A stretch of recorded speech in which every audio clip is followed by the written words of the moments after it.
心和外境。我哋唔去觀察自我，而被無盡嘅貪貧同埋懼怕所束縛，只係想做我哋喜歡做嘅事。無論我哋做啲乜嘢，我哋都想要輕鬆自在。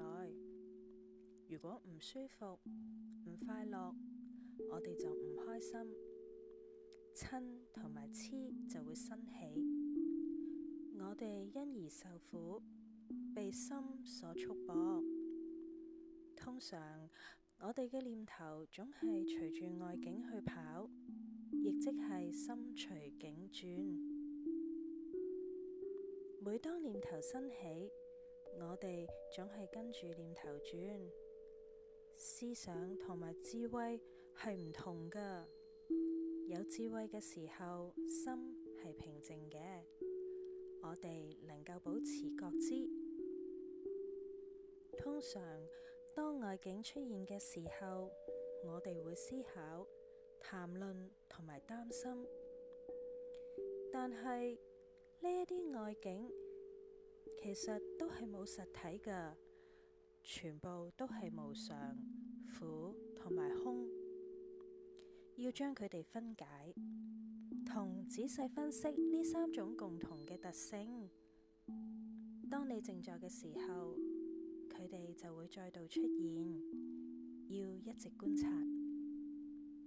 呢一種修行就好似看管照顧一隻水牛同埋稻田咁樣，心就好似嗰隻想食稻米嘅水牛，而啲稻呢，就係外境，覺知者就係主人。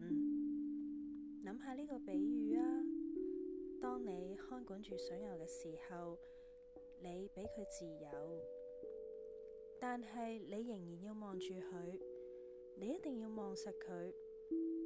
如果佢行近啲稻，你就要大聲嗌，等佢退後。如果佢好頑固，唔聽你制止嘅聲音，你就攞支棍去打佢。喺日頭都唔可以瞓覺。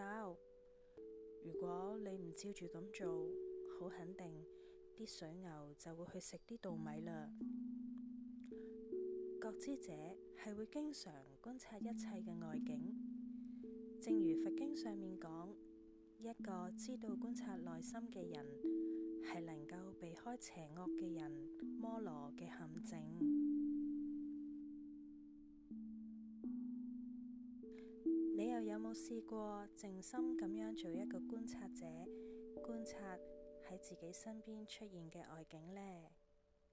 不如由今日開始，都慢慢試下啊！